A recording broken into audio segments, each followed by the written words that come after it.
speaker is Brian. Brian is Director of Strategic... Sorry, I had to take my glasses off to read my own writing. Brian Salisbury is Director of Strategic Planning, Community Living at British Columbia. Brian's whole working life is focused on finding ways in which people with disabilities and their families can gain effective control of the funding of their supports. He's one of the founders of CLBC and has implemented a system of individual funding for people with intellectual disabilities. I didn't know Brian before I came here, and I sort of don't know him yet, but he seems to be a bit of a world expert on support brokerage and individual funding, and I think we should all welcome him.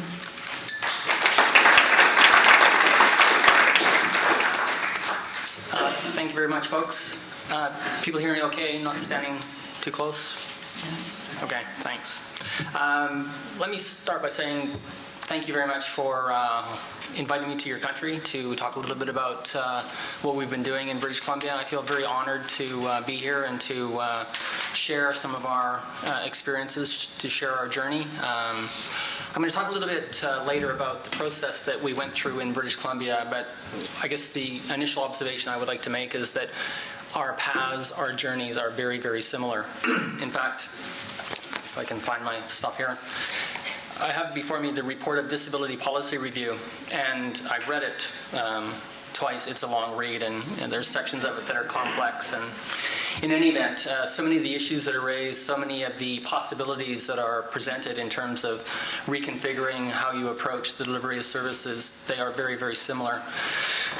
Excuse me. At the risk of being a rude foreigner, though, I would like to observe that, to have a month for the public to make comment on the report, it just seems a little brief. I mean, this document opens up so many doors, so many possibilities. It's mind-blowing to me. And a great deal of enthusiasm and excitement, excuse me, can be engendered by a document like this. So pardon my intemperance. So what I'm going to do is I'm going to talk a little bit about my own personal journey. That'll help you, I guess, to get a sense of my own personal biases and observations of system change across the world. And then I will also talk about what we've done in BC. And when I had that pleasant email that crossed my desk on a Sunday morning asking me if I would think about coming over and sharing our journey, I was asked to, was a rather lengthy title that you gave me, but the gist of it was, if I can recall, about empowering consumers, the role of individualized funding, managing the transition to individualized supports. I can assure you we're still in a process of managing the transition. It's not something that comes easily to people and to systems. The prize here, folks, is citizenship, belonging, contribution, being part of your communities. And for us in the room that don't live with a disability, that's not rocket science. We get it. We wake up every day and we expect that. It's just a God-given right that we understand almost intuitively. But that's the prize that we're fighting for here, is to enable labeled folks to enjoy those same opportunities, rights, contributions, or opportunities in community. So I beg you to bear that in mind today and forever as you go forward. That's what it's about. So I came into this field in 1984. I was hired by a group of families in Vancouver called, they had created an organization called the Community Living Society. And they were the first group in Canada to actually articulate a paradigm or an approach to deinstitutionalization. And it's quite interesting because the paradigm that they came up with, which was predicated on two simple, very, very simple ideas. Give money to people, not to providers or not to systems, because money in the marketplace is a very powerful enabling vehicle. So, individualized funding. And the other concept that they talked about in their vision of how citizenship could unfold for their sons and daughters in institutions was based on the idea of service brokerage. And that's just a fancy term for making information and advice and planning assistance available to individuals and families if and when they need it. And they'd actually presented a document to the provincial legislature in British Columbia in 1976 that articulated how these mechanisms could work and how they could be used by individuals in the institutional setting to actually move to community and enjoy the same lives that you and I take for granted. Anybody quick on their feet and can tell me the difference between 1976 and 2011? How many years is that? A winner, 35. Yes. It speaks to the complexity of the change process. It speaks to the inertia that rests within systems. So I'm not here to rain on your parade that change won't happen immediately. Elements of change can happen immediately, but these ideas have been around for quite a long time. It just takes a long time to implement them. And I'll come to that point later. And the interesting thing, the reason I got hired by the Community Living Society, I had a baccalaureate degree in social work. I was the least educated of about 65 people that had applied for the job, but the thing that got me the job of helping folks move out of an institution was I knew nothing, absolutely nothing about disability. The family saw that as an asset, and fortunately for me, they were prepared to work with me and grind off some of the rough professional edges that I'd managed to accumulate in children's services and adult corrections and community mental health. But for me, it launched a career, an opportunity to work in my province, to begin to think more deeply about individualized funding and independent planning as key system mechanisms to help people get a life in the community.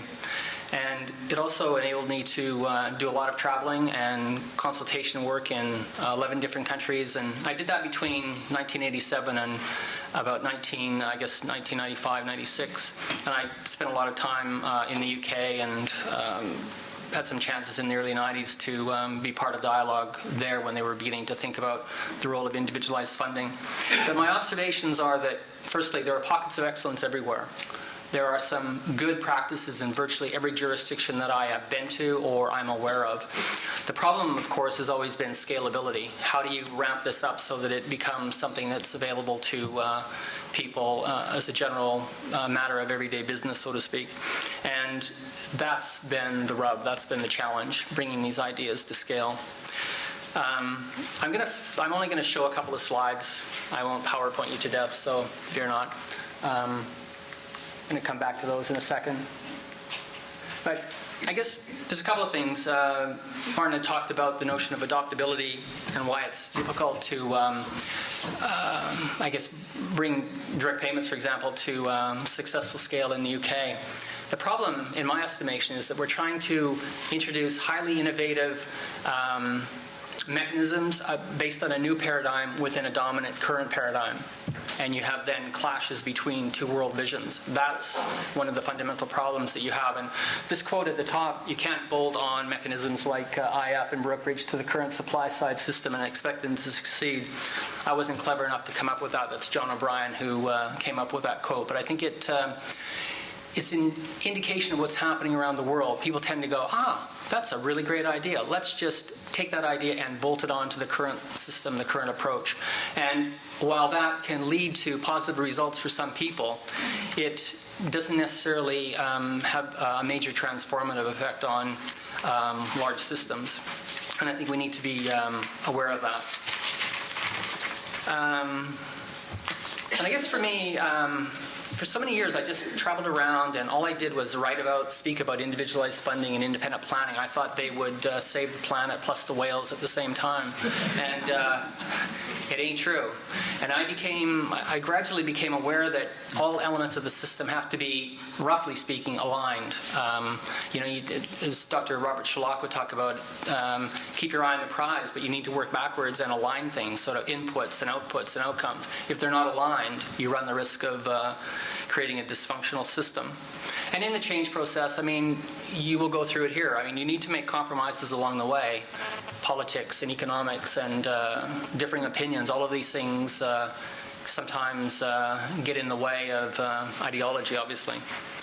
But after reflecting, those are just some observations that I have. The change process is a dynamic one, but it can be fraught with all kinds of complications and challenges along the way. So, let me just get rid of this for a moment. Back to BC for a minute. So in 1999, things really started to heat up in British Columbia.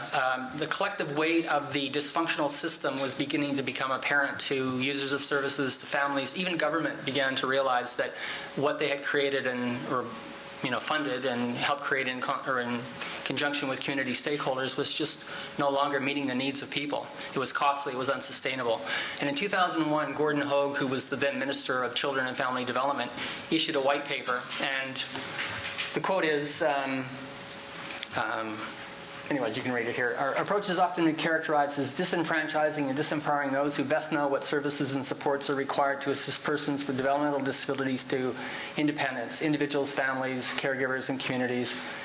We've imposed ourselves in ways that have proven to be unhealthy and unsustainable. That's pretty brave for a minister to come out and basically trash his own ministry that had 5,000 people. I mean, developmental disability was just a piece of the ministry that he was responsible for, because child welfare, child protection was part of that ministry as well. But for a minister to come out and in the public domain say it's broken, and he also said tinkering isn't going to work, we can't play at the edges. We need to transform the system, make individualized funding a viable option for individuals and families, and we need to move to a community governance model. And that's just fancy language for people impacted by the system need to have a say in how the system works. That's what he committed to publicly. And what he then did was he invited the province of British Columbia to respond to his white paper and to offer up ideas around how system change could unfold in BC. And there was 195 different submissions that were made, but most of them were very, how can I put it, self-interested presentations. So individual providers would submit something, professional groups would submit something else. And there were a group of us at the community level, community advocates and academics and other folks and families, individuals, got together and said, let's put aside the differences we've had as a sector. We have this opportunity that government is providing us. They're opening the door to a new way of thinking, a new way of doing things in our province. So we responded with a lengthy submission that talked about the role of individualized funding, the need for personalization of supports, those kinds of things, and also taking advantage of government's clear direction that they had signaled that they're going to devolve community living services for people with developmental disabilities from government to a more community-oriented context. And our submission won the day, and that then set in place over a multi-year period between 2001 and 2004. The minister had an act passed in our legislature called the Interim Authority Act, and that mandated a group of people. There was 26 people on that group. They were ultimately selected by government, but they had representatives of every stakeholder group in our province that were affected by developmental disability. So it was cross-sectoral, and I really believe that that was a very important decision on the part of government. There were some things that were non-negotiable. You couldn't come to the table and be advocating to bring institutions back, because by then institutions were closed. So the focus was on how would individualized funding play out, how would personalization of supports and services move forward, how would individuals and families have a say in the system. If you wanted to come to the table, you at least had to subscribe to those basic caveats. And in 2004, by then we had completed our report, and I was one of the advisors to the Interim Authority and helped them craft the model that they eventually presented to government. But to me, it was a very powerful example of a very democratic process that sort of unfolded within a set of clear parameters that were founded on this notion of active citizenship, as you've been talking about it.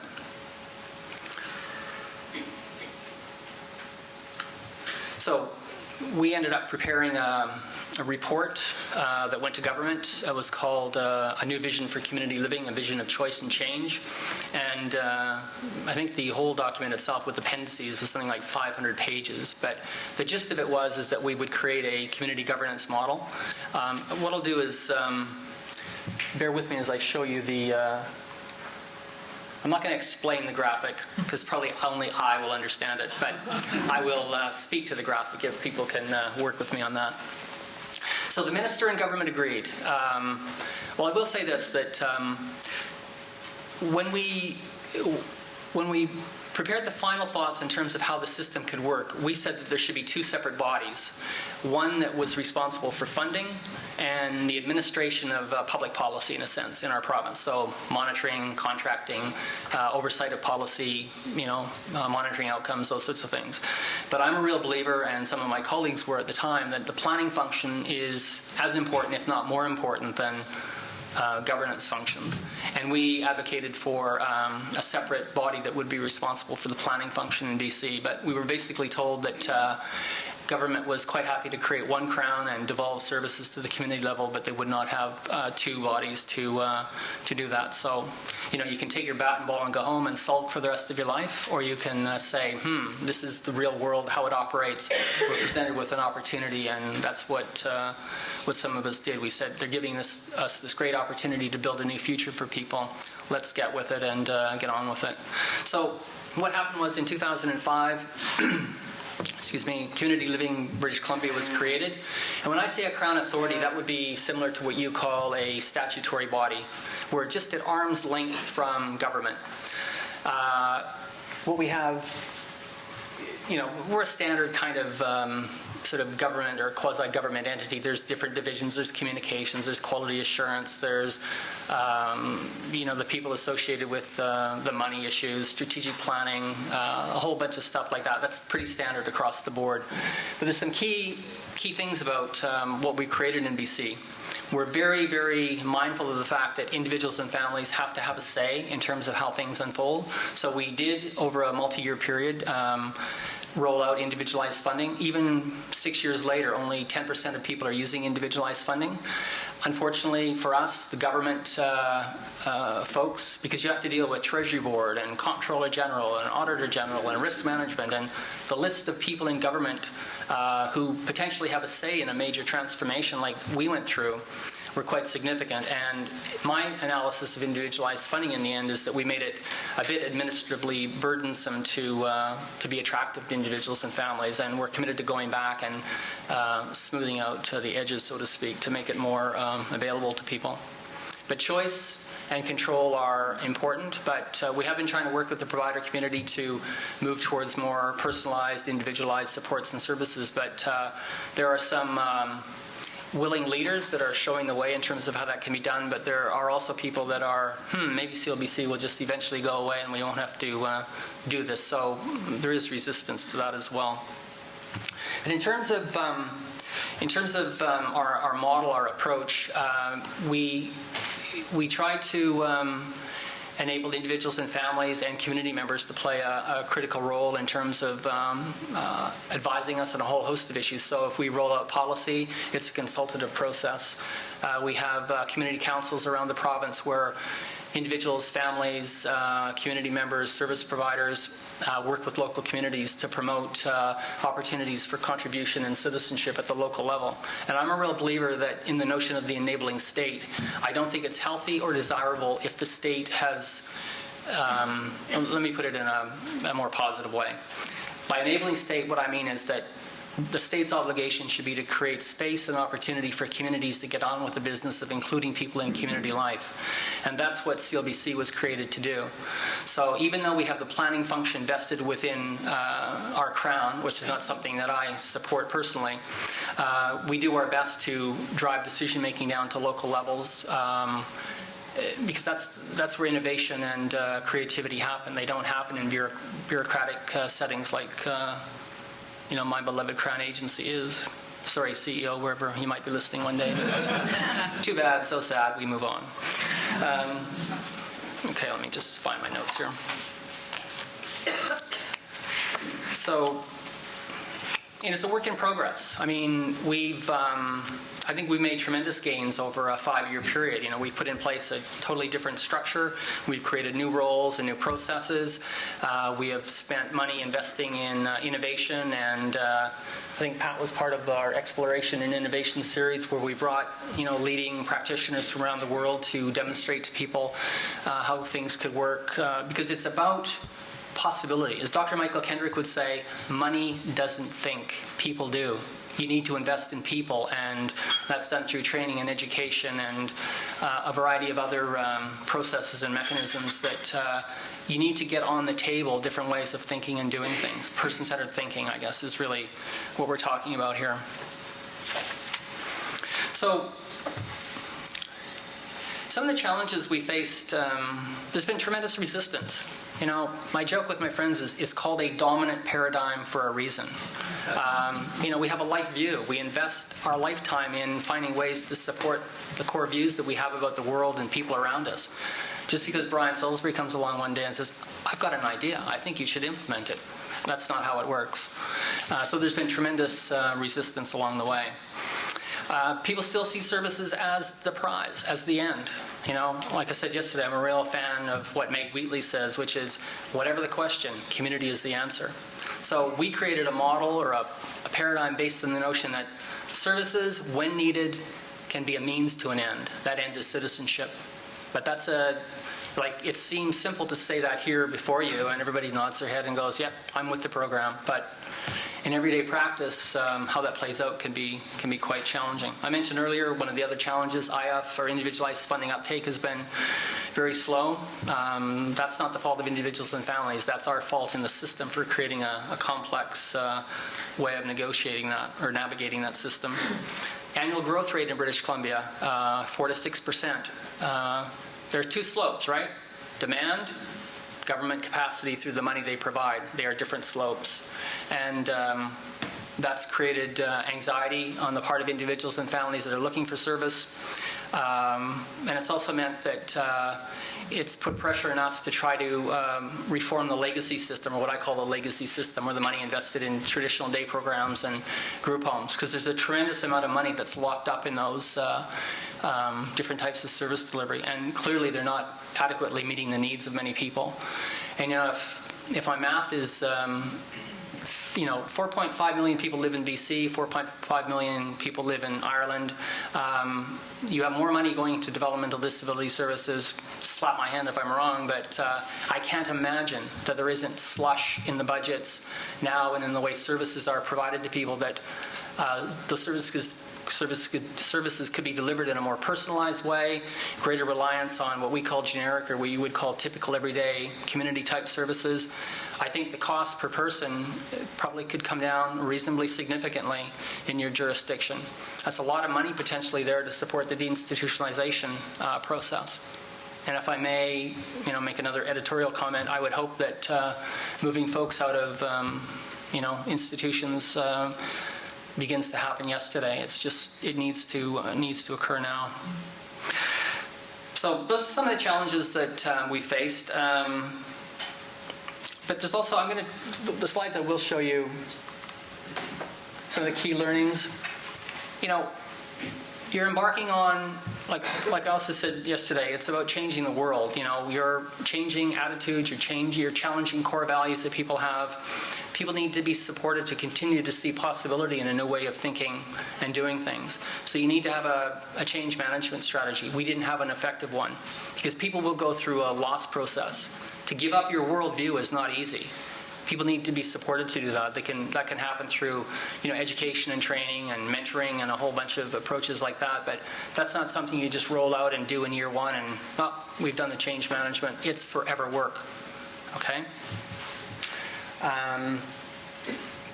We didn't build the contractual and financial infrastructure first. We focused on planning, and there was an unintended consequence of focusing on planning and helping individuals develop an individual plan. We hadn't even developed real clarity on where we were going and how we were going to get there, and we were focusing on planning, and that led people to want more of the same. Okay? That was a major unintended consequence. And quite frankly, if you want to piss government off, if I may be so bold, just keep coming back to Treasury Board saying, miscalculation, we need another 20 million, we need another 30 million. People just seem to have these needs out there. So that was sort of a political lesson we learned as well. There's been comments made about the resource allocation approach. I take the long view here, right? Sustainability is an ongoing issue for systems across the planet. And you need to have defensible resource allocation methods because there are many people that are competing for scarce dollars in the public domain, right? People want to build roads, they want to deal with immigration, they want to build high schools, they want health care. The list goes on and on and on. And the asks that are made of government need to be defensible, and having a robust assessment process, I think, is an important piece of that equation. And we've come to the game a bit late on that as well, and trying to get our heads around a more effective approach. Mentioned already, keep IF or individualized funding administratively simple. People coming out of institutions, this applies to all people, it applies to everybody in this room. Family and friends in your life, that's what makes life worth living. Not that you have a psychiatrist or a doctor or whatever, it's family and friends. And particularly for folks that will be moving from institutions, paying particular attention to personal network development is critical. Okay. Talked about this already. Wouldn't be my decision to have done this, but having planning separate from system gatekeeping functions like resource allocation, monitoring, those sorts of things, that's fundamentally important. I believe fervently that one of the reasons that change initiatives around the world haven't gone to scale and haven't succeeded as successfully as they might have is because planning functions have tend to have been vested in agencies or in traditional care management parts of government. I just haven't seen it work well anywhere, but that's just my view. Talked about this already. Money doesn't think, people do. There need to be ongoing educational efforts to help people see new possibilities. It's about reimagining, as Gerard said. It's reimagining what is possible. And oftentimes that can only occur when people see practical examples. And I know one of the cool things that you're doing in your country is you're piloting a number of different innovative approaches. That I hope can continue, because that's really, you need to constantly be paying attention to innovation and as a way to move things forward in a positive way. The thing about focusing on sector relationships, what I say here is focus on relationships with sector partners in government and the notion of finding shared value. That doesn't mean you're always going to have consensus or agreement, but I think the starting place should always be bringing people to the table to see what binds us, what common cause we share together. Because if you have the dialogue, if you engage in the process, there is a great likelihood that you can find commonality with people sometimes who you perceive have radically different perspectives on issues. And that's something that I think we've done recently much more successfully. We've been able to negotiate sector-wide rates for the delivery of services. That's because we sat down with the provider community in a respectful way and said, tell us what your issues are. Here's what our issues are. Is there common ground that we can reach in terms of how we think about paying for services and how we monitor services? We built that approach to contracting and monitoring together. We just didn't come along one day and say, we're the Crown, hope you like it. That's not going to work. Or it can work in terms of you can get it done, but our sector is about relationships, and quite frankly, once you burn relationships, they're hard to win back. So that's what I mean about paying attention to that, but also thinking about the shared value proposition. Transparency, communication, at the risk of getting my hand slapped by somebody, not being able to have an ample time frame to respond to the review of a report on disability policy review. I just think that was a mistake. And it's those kinds of things. Be open, be transparent, be clear about what's negotiable, but also be clear about what isn't negotiable. People have broad shoulders. They can take a lot of, and people can read immediately in the message, am I being treated with respect and dignity here? People know when they're being, when spin is coming their way. And I think it's just better to be straight up and put the issues on the table, and sometimes you'll have to deal with consequences, but my experience has been that with honesty and communication typically comes understanding, and oftentimes pretty quickly. How am I doing for time? 6. 6 minutes. I can cope. Okay. And I know there's been a bit of debate, and maybe I've misspoke as I've been here and talking about, time frames and things like that, but I can only reflect on our journey in British Columbia. In a 5-year period, we basically put in place the infrastructure of an entirely new demand-driven system, and I think we did that quite successfully. However, the pace of the change caused transformation fatigue. Every time something came out of CLBC or the sector, it just felt like yet another thing that people had to get their heads around. Because changing how you think about disability as a social construct, how you think about the organization and provision of supports and services, that is just beyond complex stuff. It's the right stuff to think about, but there are some very complex issues in there. So pace of change is an issue to keep in mind. I've talked about making innovation investments. You're doing that here already, and that's really important to keep up. And building individual and family capacity. I mean, at the end of the day, wouldn't it be nice if we could focus on building individual and family capacity such that they don't need the service system? Really, that should be a primary objective in this whole project that we're engaged in. And that's something that we've paid quite a bit of attention to in BC.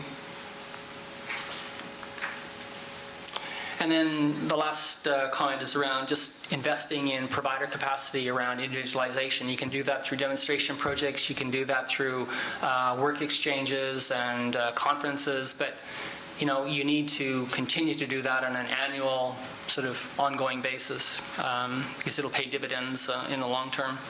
So now I need to put my glasses on so I can read what I actually wrote down on my paper here. So what does it mean for you? Well, I know there are many reports, and I haven't clearly read them all or in detail, but the report on disability policy review, to me, it's like an open door. It's saying that the world is full of possibilities, and I guess going forward, there are some things that you're going to have to think about. Like, the first one is, what is the governance structure that you're going to have to usher in this new change that you're talking about in your country? Are you going to do it within the current structures? Maybe that's workable, but maybe it's not. Maybe modifications need to be made. And sort of how democratic and open are those structures and systems that you have? Are the roles you have in place, are they adequate? Are the training and educational opportunities that are currently available, how will they need to be modified as you go forward? And what are your priorities going to be? You can't change everything all at once. Maybe you can. Maybe the Irish are different than the Canadians, but I kind of doubt it, actually. So I don't think you can do it all at once. So what are your priorities that you're going to set? And how are you going to deal with the issue of addressing, because you want the legacy system or the current service provision system to change. What are those priorities going to be and the timeframes that you're going to set? Those are all big ticket items that you need to think about in your implementation plan. And, I'll get run out of the country for saying this, but I'm leaving on Sunday anyways. So, if the implementation plan is inclusive and incorporates and at least tries to include the perspectives and concerns of the multi-stakeholder groups that clearly exist in your country, then I think the chances of it being successful will be far greater. So the implementation plan is going to be really key, but maybe even more key is the process that you actually use to develop it and how inclusive that is. Because, at the end of the day, though, you have to keep in mind that you're asking the same people who brought you what you have, which you apparently don't like, to implement something new, which is visionary and predicated on citizenship. So there are some challenges in that little scenario that I've just portrayed for you that your implementation plan needs to sort of bear in mind. So I will finish on time. I know. So just to kind of wrap up, I guess, firstly, I wish you luck in your journey. It is a journey. It's an exciting opportunity that you have.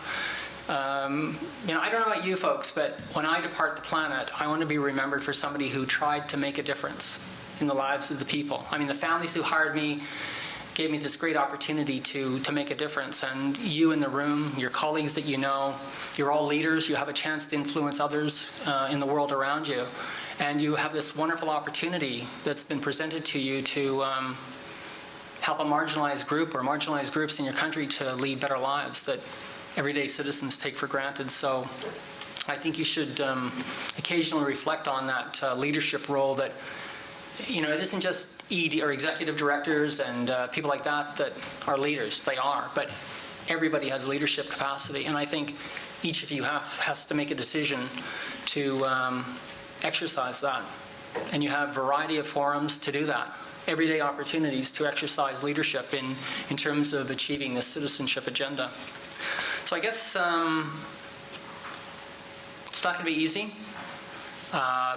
And it will be fun along the way. Trust me, we've certainly had some fun in our province. It's forever work, and we continue to struggle along the way, but it's the right thing to do, and it's honorable work, and it is exciting to be at this juncture in the history of disability services and politics and all of that sort of stuff. So the last thing I'm going to leave you with,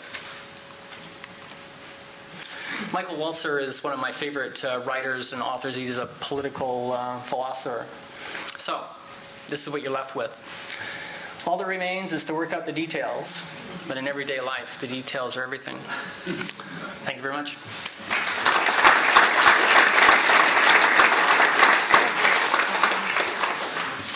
Thank you very much, Brett. I think it's really interesting to start talking about issues of compromise for people who are advocates. That's quite an uncomfortable position for us to begin to think about as well. But I think certainly the messages that I have taken from Brian's talk have been about enabling, not only the state enabling, but also we as advocates and leaders, but service providers to begin to find ways that are really enabling for people.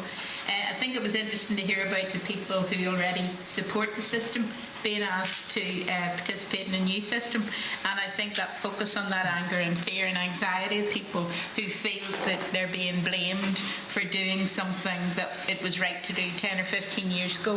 I think we have to find a way to begin those conversations, and they'll be quite difficult conversations with people, but to begin to find some way to taper the core values and supports that we want into something that the state kind of often wants to maintain.